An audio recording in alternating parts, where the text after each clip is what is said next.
72வது பிறந்த நாளை கொண்டாட வேண்டும் என்ற எண்ணத்திலும்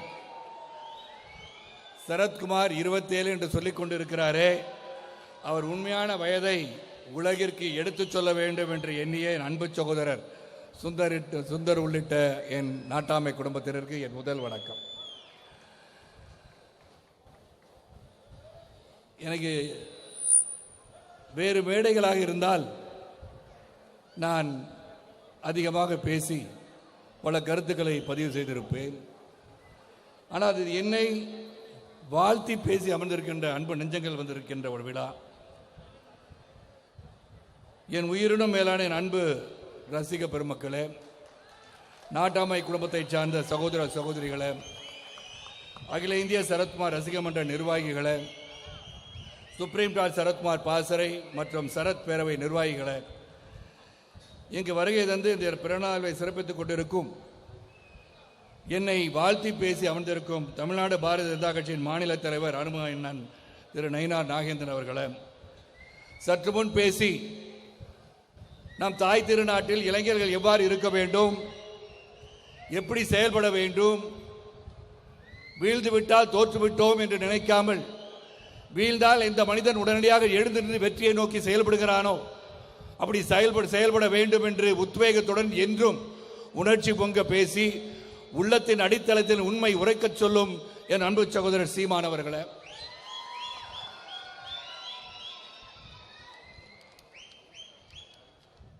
கராத்தே செல்வி நாடா நற்பணி மன்ற தலைவர் திரு ராஜ் நாடார் அவர்களே,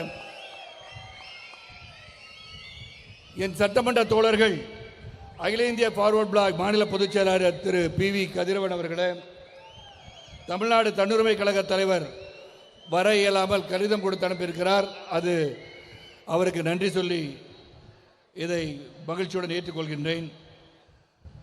பாரதிய ஜனதா கட்சியின் மாநில செயலாளரும் என் அன்பு சகோதரரும் என் அண்ணன் சுதர்சனின் ஆறு நண்பருமான கராத்தே தியாகராஜன் அவர்களே, நான் சார்ந்திருக்கும் பேர் இயக்கமான பாரதிய ஜனதா கட்சியின் முன்னோடிகளே, உறுப்பினர்களே, சிறப்பு விருந்தினர்களே, பத்திரிகை சகோதரர்களே, ஊடக நண்பர்களே, தொலைக்காட்சி நண்பர்களே, சிறப்பாக எங்களுக்காக செயல்பட்டு கொண்டிருந்து பாதுகாப்பை சிறப்பாக வழங்கி கொண்டிருக்கிற காவல்துறை நண்பர்களே, அன்பர்களே,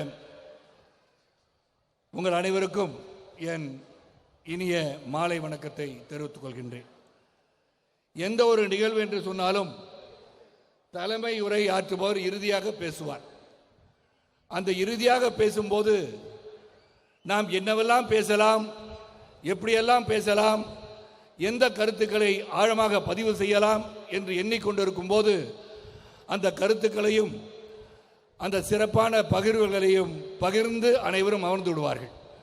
ஆக நான் என்ன பேசுவது என்று தெரியாமல் இருக்கின்ற சூழலில், அதுவும் சீமானவர்கள் பேசிய பிறகு நான் பல விஷயத்தை எடுத்து போட்டு உடைச்சிருவாருன்னு நினைச்சேன். கொஞ்சம் பயந்தான் அவர் பேசும்போது. ஏன்னா நானும் அவர்களும் ரொம்ப நெருங்கி பழகுவோம். ஐஸ்வர்யா ராய் மட்டும் பற்றி அவர் பேசுவதில்லை. இல்லைங்க, எல்லாரையும் பற்றி பேசுவாருன்னு சொன்னேன். நான் பொதுவாக சொல்கிறேன். ஏன்னா அதில் அவருக்கு பெரிய பொறாமை, அன்னிலேருந்து ரொம்ப பொறாமை அவருக்கு. என்னடா இந்த வயசுல இவருக்கு ஐஸ்வர்யா ராய் ஜோடியா நடிச்சுட்டாங்க பொறாம இன்னைக்கு முடியல. அந்த ஆதங்கத்தின் வெளிப்பாடு தான் இன்று சீமான் மறுபடியும் பெரிய பழுவேற்றான்னு சொல்றார். என்ன சுப்ரீம் ஸ்டார் அங்க சொல்லல, வயதான கிழவன் பழுவேற்றாயிருக்கு ஜோடியா அப்படின்னு கேட்டார். அந்த மாதிரி ஒரு நெருக்கமான உறவு. அவர் சொன்னது போல இது தமிழ் சொந்தங்களின் குடும்ப விழா. என் நாட்டாமை குடும்பத்தார் என்று சொல்வது என்னுடன் 40 ஆண்டுகள். இது சாதாரண விஷயம் அல்ல. ஒரு மனிதனுடன் 40 ஆண்டுகள் நீங்கள் பயணிக்க வேண்டும் என்று சொன்னால் எந்த அளவிற்கு என் மீது நீங்கள் பாசம் கொண்டவர்களாக, அன்பு கொண்டவர்களாக பயணித்திருக்கிறீர்கள் என்பதை சுட்டிக்காட்டும் ஒரு விழாவாகத்தான் இதை நான் எடுத்துக்கொள்கிறேன். உண்மையிலே உங்கள் பாதங்களை தொட்டு நான் நன்றிதரை தெரிவித்துக் கொள்கிறேன். என்னை வளர்த்து விட்டவர்கள் நீங்கள். இன்று சரத்குமார் ஒரு பாராளுமன்ற உறுப்பினராக, ஒரு சட்டமன்ற உறுப்பினராக, ஒரு தேசிய கட்சியின் உறுப்பினராக, தேசிய கட்சியின் பொறுப்பில் இருக்கும் என்ற ஒரு தனி மனிதனாக வளர்ந்திருக்கிறேன் என்று சொன்னால், அந்த உச்சத்தை நான் எட்டியிருக்கிறேன் என்று சொன்னால் அதற்கு காரணம் என் முன் அமர்ந்திருக்கின்ற தமிழ் சொந்தங்கள் தான். அது எந்தவித மாற்று கருத்தும் கிடையாது. இங்கு அனைவரும் என்னை பற்றியும் என் குணாதிசயங்களை பற்றியும் எடுத்துரைத்தார்கள். ஆனால் இவர் எடுத்துரைக்க வேண்டிய சூழலும் இருக்கிறது. ஏனென்றால் நாங்கள் பயணித்த காலங்கள் அப்படி. அப்பொழுது இன்று பேசப்படுகின்ற இணையதளங்களோ இளம் இளைஞர்களை கவர்கின்ற சோசியல் மீடியாவோ அன்று இல்லை. ஆக நாம் என்ன செய்தோம், எப்படி செயலாற்றினோம், எப்படி பயணித்தோம், எப்படி மக்களுக்கு அன்பு செலுத்தி அவர்களை பாராட்டி, அது ஏழை பணக்காரர் என்று பாகுபாடம் அல்லாமல் ஜாதி மதத்துக்கு அப்பாற்பட்டு அனைவரும் ஒன்று, அனைவரும் ஒரே இரத்தமான இரத்தத்தை கொண்டவர்கள் தான் என்று நாம் வாழ்ந்த காலத்தை எல்லாம் எப்படி பழகிறோம் என்பதை கூட மக்களுக்கு தெரியாத ஒரு சூழலில் அது போன்ற சில கருத்துக்களை என்ன செய்தோம், நான் எங்கிருந்து வந்தேன், சரத்குமார் யார் என்று உங்களுக்கு தெரிந்திருக்கலாம், இங்கு இருப்பவர்களுக்கு தெரிந்திருக்கலாம். ஆனால் பலருக்கு தெரியாதவற்றை நான் சொல்லி பகிர்ந்து கொள்ள ஆசைப்படுகிறேன்.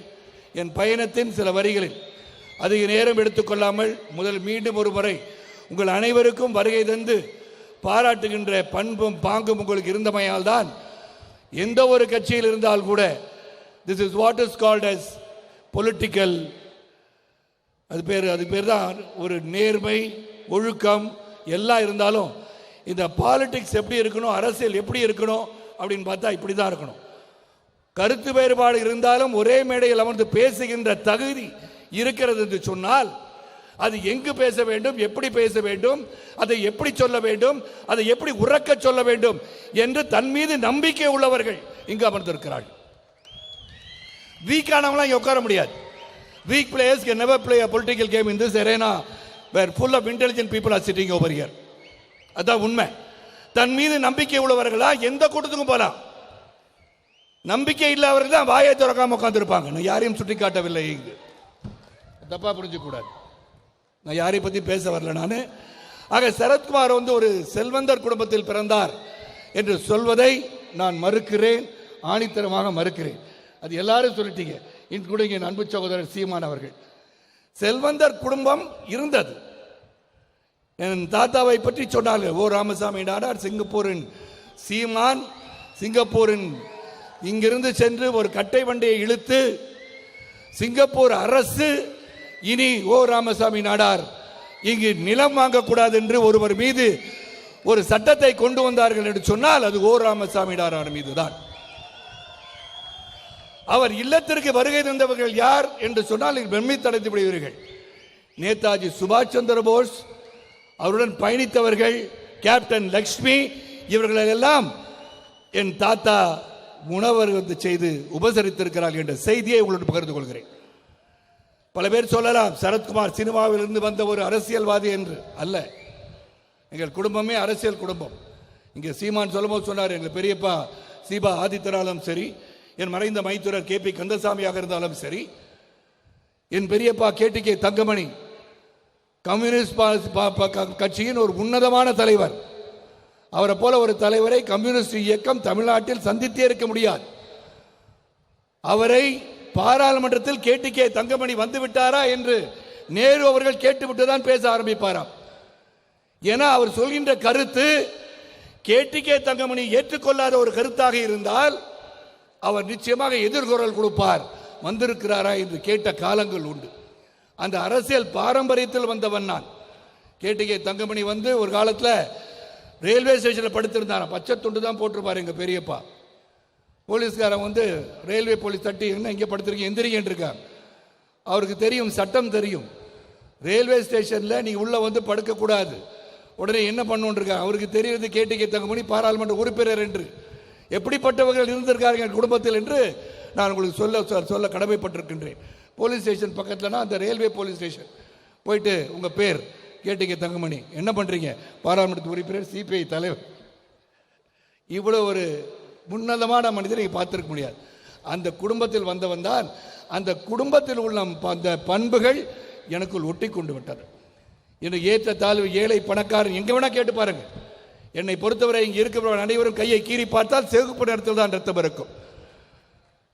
நாம் அரவணையும் இறைவனின் பிள்ளைகள் என்று சொன்னால் எல்லாரும் அவர் பிரிச்சிருக்கணுங்க. நமக்கு இறைவன் பிரிக்கல, நாம பிரித்து கொண்டோம். ஆனால் பிறந்திருக்க சமூகத்திற்கு நாம் உண்மையாக இருக்க வேண்டும் என்பது உண்மை. அதில் எந்த ஒரு மாற்று கருத்தும் இருக்க முடியாது. அங்க நான் நடந்து வந்த பாதையிலே ஒரு சீமான் குடும்பத்தில் பிறந்தேன் என்று சொன்னால் அது ஒரு காலகட்டம்.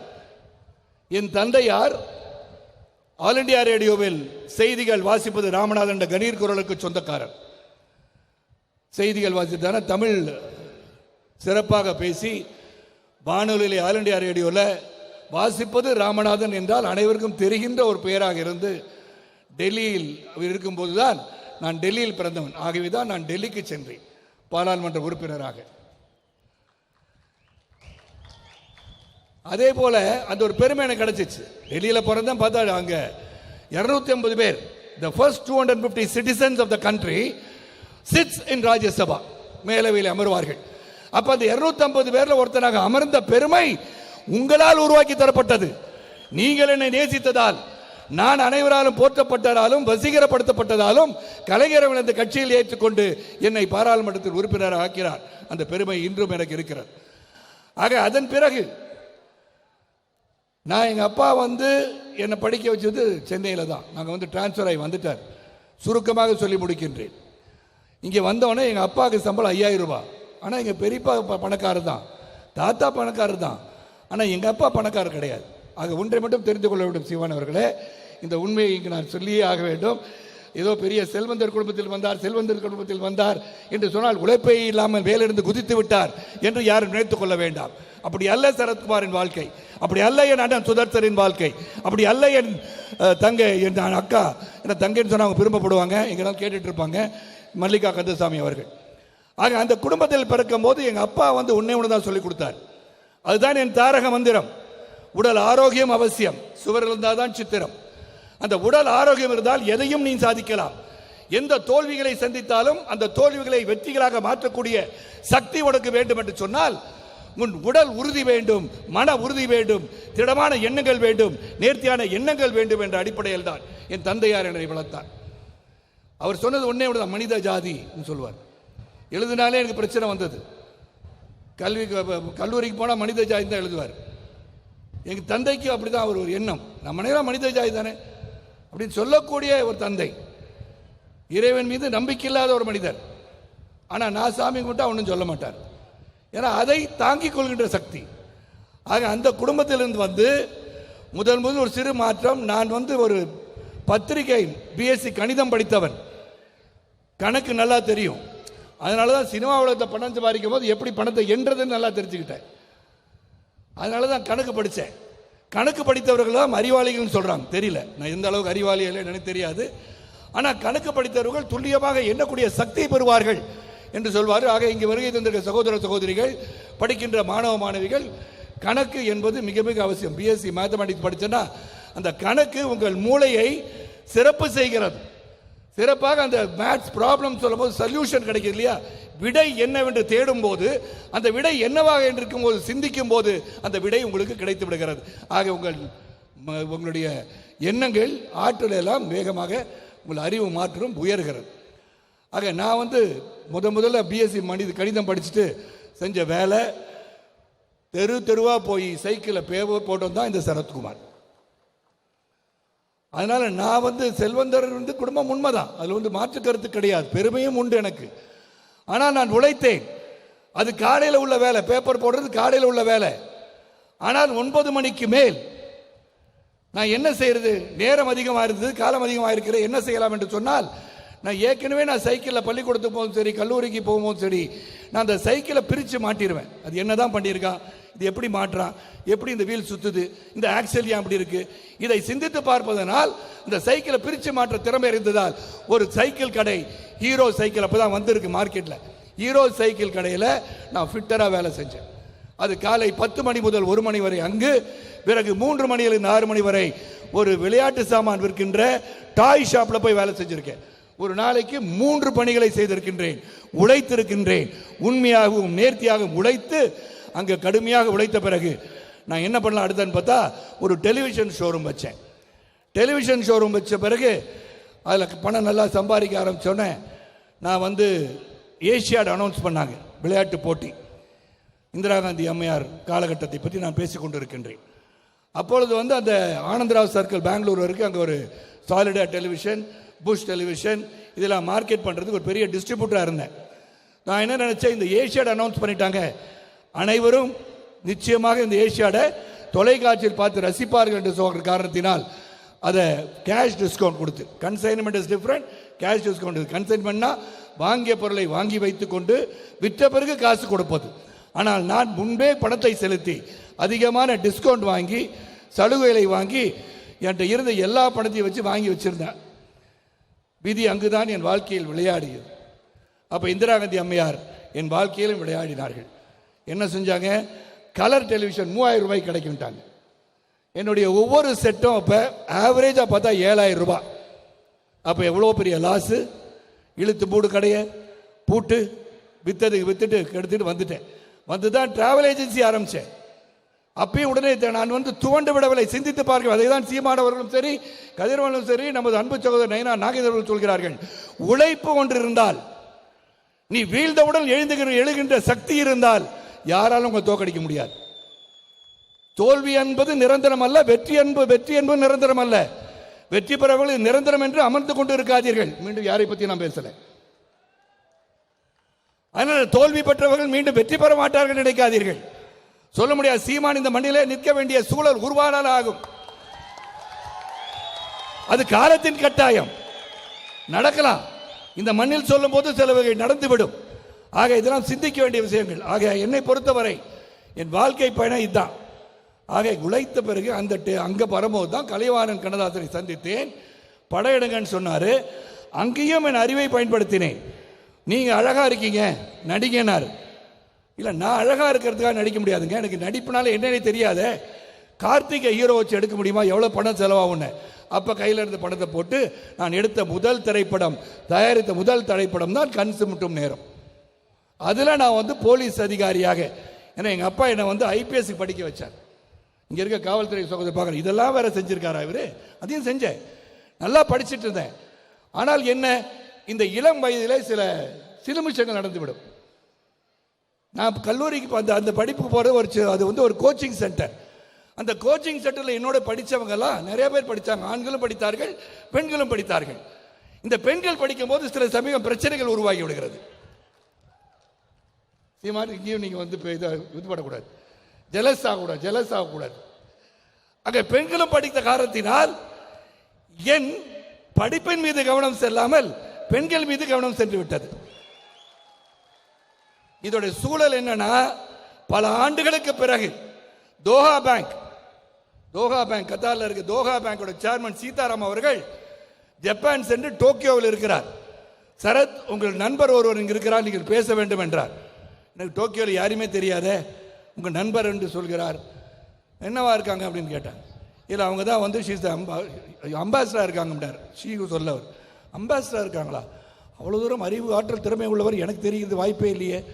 யாருன்னு பார்த்தா அங்கேருந்து ஒரு குரல், டேய் ஷரத்தா என்னன்னு பார்த்தா அந்த கோச்சிங் சென்டரில் வேலை பணிபுரிந்த தீபா கோபாலன் என்ற பெண், அவங்க வந்து ஐஏஎஸ் அதிகாரியாக இருந்து விட்டு ஐஎஃப்எஸ் படித்து அவங்க போயிட்டு டோக்கியோவை பார்த்தா இந்தியன் அம்பாசிடராக பதவியேற்றிருக்காங்க.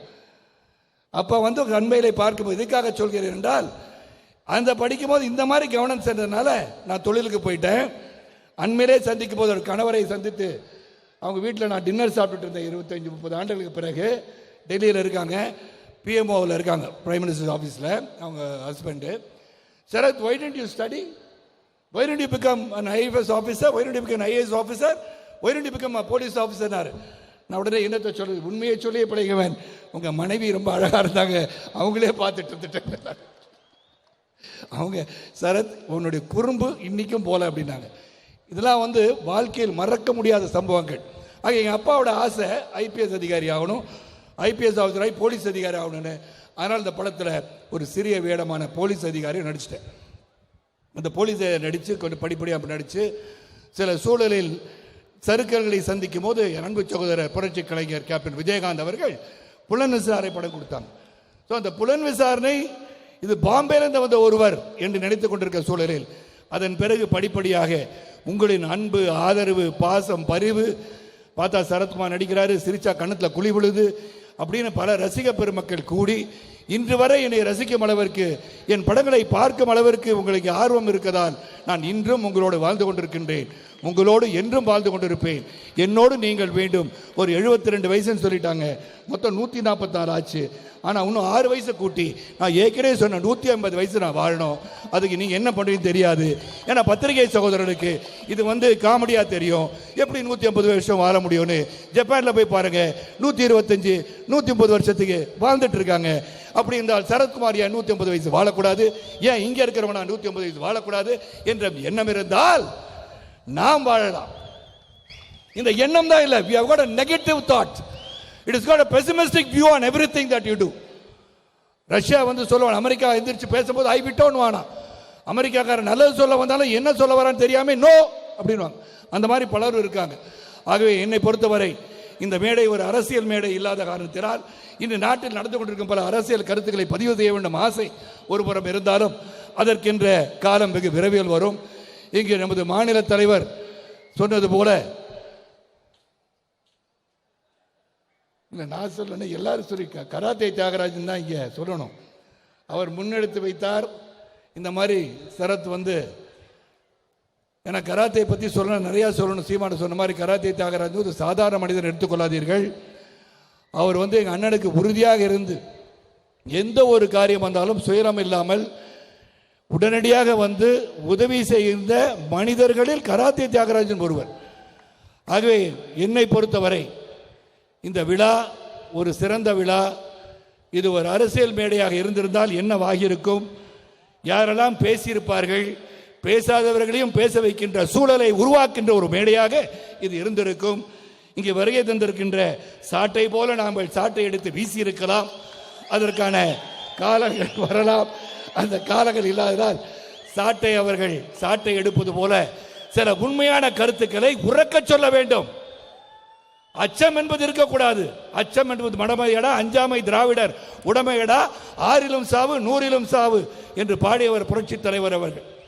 அதனால நம்ம கிட்ட தைரியம் வேணும், மன தைரியம் வேணும், குருட்டு தைரியம் இருக்கக்கூடாது.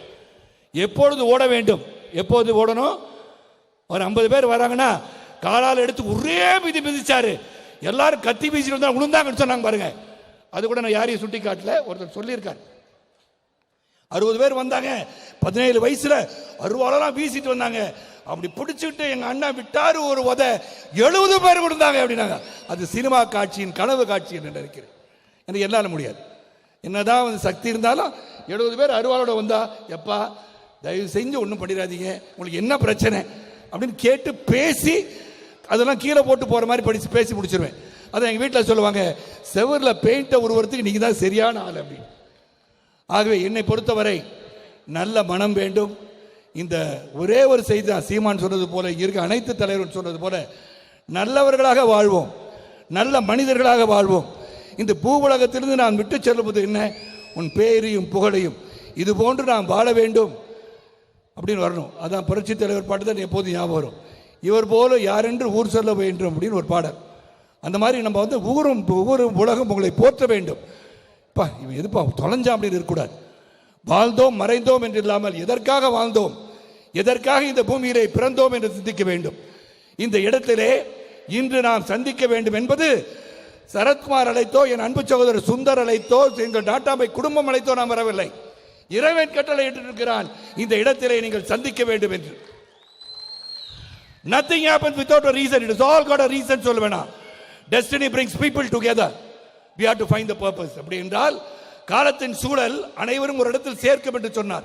எங்கோ பிறந்து எங்கோ வளர்ந்து இருவர் இந்த பூ உலகத்தில் சந்திப்பது என்பதே அரிது, கடினம். நான் பிறந்தது டெல்லியில், சீமான் பிறந்தது எங்கே, அண்ணன் பிறந்தது, அந்த நயினார் அவர்கள் பிறந்தது எங்கே, தனியரசு பிறந்தது எங்கே, கதிரவன் பிறந்தது எங்கே, கராத்தே தியாகராஜன் பிறந்தது எங்கே, ராஜ்நாடார் பிறந்தது எங்கே, சாட்டை முருகன் பிறந்தது எங்கே, அமர்ந்திருக்க அன்பு சகோதரி உமா எங்கே, இங்க இருக்கின்ற ராஜேஷ் எங்கே, எல்லாரும் எவ்வளவு பேர், எல்லாரும் பேரும் எனக்கு தெரியும். குமார் செல்வம் உட்கார்ந்துருக்கார், வக்கீல்கள் 20 அங்க உட்கார்ந்துருக்காங்க. இவங்களை எங்க பிறந்தாங்க, நாம் எல்லாம் எப்படி சந்திச்சோம்? சரத்குமார் சினிமாவில் பார்க்கும்போது நீங்கள் சந்தித்தீர்கள், சினிமாவில் நடித்ததனால் ரசிகரானீர்கள், அதன் பிறகு நீங்கள் சந்தித்தீர்கள்.